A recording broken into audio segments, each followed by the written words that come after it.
goal setting and achievement. And that's what we're going to talk about today. And I'm looking at my official blog, the official blog of David North-Martino. And as you can see, hopefully, if I have done this correctly, you'll see that I have this like collage that I made on Canva where it talks about making new friends in the martial arts, being successful in my writing and my manuscript. And I've got seminars here and being somewhat healthier than I have been. And then being happy in my relationship, right? Podcasting, radio, and some ranking in the martial arts, right? So this is my goals 2023. What we're going to do is this channel has become a martial arts channel, but I also do other things. I write. I, of course, study martial arts. I sometimes teach martial arts. I do radio, all of that stuff. We're going to go through and we're going to see what I have accomplished. And the reason I'm doing this is not so that I can go, oh, look at me. I'm doing this to hopefully help you in your goals and give you kind of a template so that you can do the same thing. And the first thing that starts out, the first way to start this is just to start writing down what you're doing every year. So we'll look at 2023 and then we'll kind of project forward to 2024, but we'll look at each section and I'm going to try to tell you how I accomplish these things and give you, again, a template that will give you kind of an idea of how you can accomplish the same thing or similar things or stuff in the life in your life that you want to accomplish. And if you have any questions, leave them in the comments and I'll either respond to them or try to make another video to give you more information. So let's start with this year in review 2023. Each year I create a list of goals for every area of my life throughout the year. I work my goals, I track my progress, and I commit to posting my top accomplishments. And I hope to inspire others to do the same. And I even do smaller accomplishments because there's so many things going on. Write everything down, anything that you accomplish. And so the way you start this truly too is, and this is very important, what you have to do is you have to decide in what direction you're going to go. And then you just go in that direction and you see what happens and you learn from your mistakes and you keep moving on. And if you have a plan, if you can create a plan, you can eventually get to where you want to go, usually, right? And things change. It's no problem. You can change your goals as you go. So let's start with this. Writing. I'm going to start with writing. We're going to get to martial arts in a minute. But for all of you who are interested in writing, or again, principles are the same. I signed a publishing contract last year, right at the end of the year. And I signed a contract with a publishing house, and I'll have a new novel, with any luck, out sometime this year. It says next year, but this is 2024. This is a top goal, to have another novel out, to have it with a publishing house. I can't talk about what novel it is yet. I haven't been given the go-ahead, and I can't talk about which publishing house or anything like that. All I can tell you is that this novel was acquired by this publisher based on my first 3 chapters and a detailed synopsis, and that's it. And I've sent in the finished manuscript. Pray tell, did I accomplish that? Well, I had to write the novel, which took me a while. This novel itself took about 10 years. And I'll talk about that later. I'll probably talk about it on the radio, but it took a long time to get this novel to where it needed to be. But that doesn't mean it's going to take you 10 years to write a book. This one just took a long time. And when you write a book, you write the book, you've got to edit it, you've got to go through a process. You've got to put it in proper manuscript format. And then you've got to go through another process. When I took Jonathan Maberry, who's a best-selling author, took a course of his, and he talked about how writing is art and selling is commerce, right? It's a business. So you have to have 2 different mindsets, and not every writer can go into those, two different states of mind.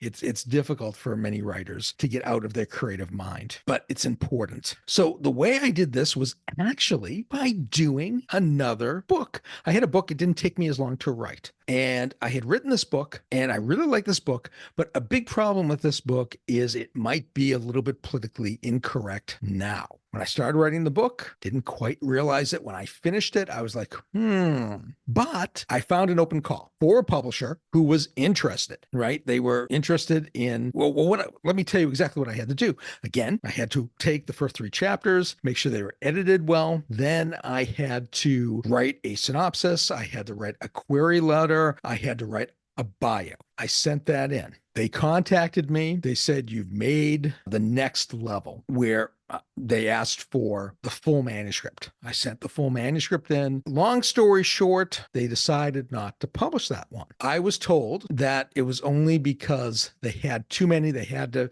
narrow it down, and mine wasn't picked. That's the only information I have. But by going through that process, I had a template, and I was ready when this other open call came. And I had a different book that I thought was better for this other publishing company. So I sent that book in to that other publishing company, and they accepted it. So you can see, right? I made a decision, wrote the novel, did the edits, went through a process, acted in a way that's professional, tried to do everything through industry standard, use standard manuscript format. If you don't know what that is, you can look it up. Very simple. Put that into Google. A Chun, Shunn. You can Chun manuscript. You can type that into, you'll find it. Okay. So that was, a huge thing. And I'm actually retooling the first book that I sent out that wasn't accepted with this other company. And I'm going to send that out somewhere else, hopefully soon. Or maybe I will do a self-publishing of that book. Not sure yet. Maybe the company, the publishing house that accepted my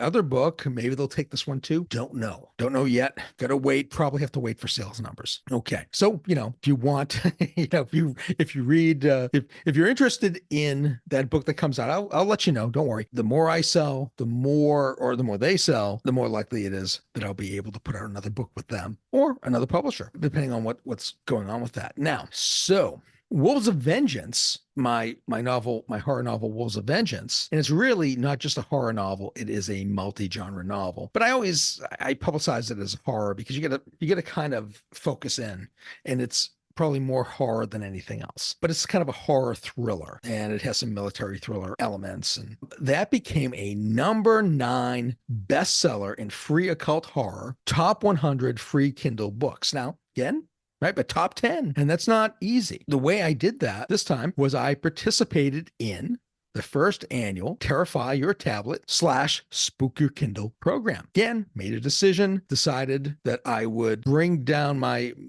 price to free, right? I'm part of the there's a KDP Select or whatever, and I get to do promotions. And because of that, and this is a self-published book, because of that, I was able to put it down to free for a short time, get in this promotion, and people purchased the book. Somewhat, I think, because I had finally worked out, it took me a while, a very good blurb. The description of the book, I've gotten some really good feedback on that description now that's there. So, which is great. And it's different, right? It's different than, I've tried different ones, and this one seemed to work better. I also, as you can see, hopefully, I have Wolves of Vengeance here, the cover was done by the great Lynn Hansen. I have a blurb on it from great writer extraordinaire Reb McGrath. That's a pseudonym, and I was reading him back in the early 90s, maybe the late 80s. He was one of the people who inspired me to continue on and be a writer, and I'm in contact with him and stuff. So, okay, so now short stories. Now, I received an honorable mention. I decided to call it the Nightingale Blade, second quarter 2023, from the L. Ron Hubbard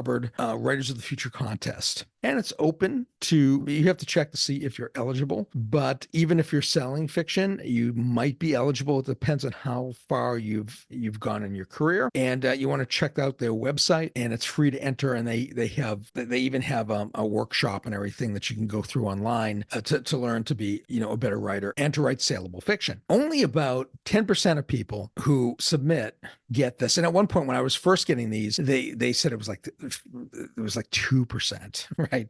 So, it's a great thing. It's a big contest. It's very hard to win, but it's worth the effort. And I also got one in 2023 for Tracer, and that was for the third quarter of 2023. So I got one in the second and third quarter. Tracer is interesting, but with Tracer, I originally sent that in, and you can send in a story more than once. I originally got a rejection, and it was, it's a rejection with comments. And that means you could fix the story, and they give you a list of things that it could be. You go through, you try to figure it out, and I was able to figure it out and get it up to honorable mention. So it's nice. They give you these certificates. They're free. They come in the mail, and you can also scan them and share them and stuff. And it's fun. It gives you it's some incentive because it's difficult when you're writing, and you're getting rejections and you're learning. And this is kind of a fun way to do it. You might get honorable mentions right away. You may not, but it's a way to judge kind of where you are, at least in that contest. And of course, sharpening the saw, getting better. I went to 2 different workshops that Jonathan Maberry held. I would suggest you do that. They're like $50 each. He does them through Zoom. They're like 4 hours, and the money goes to charity. So they were definitely worthwhile. I had pages and pages of notes from those. And when they're available, if he's able to do it, he will give you access to the video. He also, I forgot to mention with Jonathan Maberry on his website, and I didn't link it here, but I'll try to link it in the comments. What he ends up doing, and it's very interesting, is he's got a whole section for writers, and it's neat. And what you can do is go there, and he has query letters, how to write a query letter and how to do this and how to do that. And I use some of that to help make sure that I was doing query letters and bios and synopses and all this stuff up to industry standards. And he's a New York Times bestselling author. He's always, he's got a ton of books out. So this is, very accurate, up-to-date information, and it can help you. But you gotta be able to follow the directions, right? That's the thing. Okay, so now for those of you, let's talk about martial arts, because that is a big thing on this channel.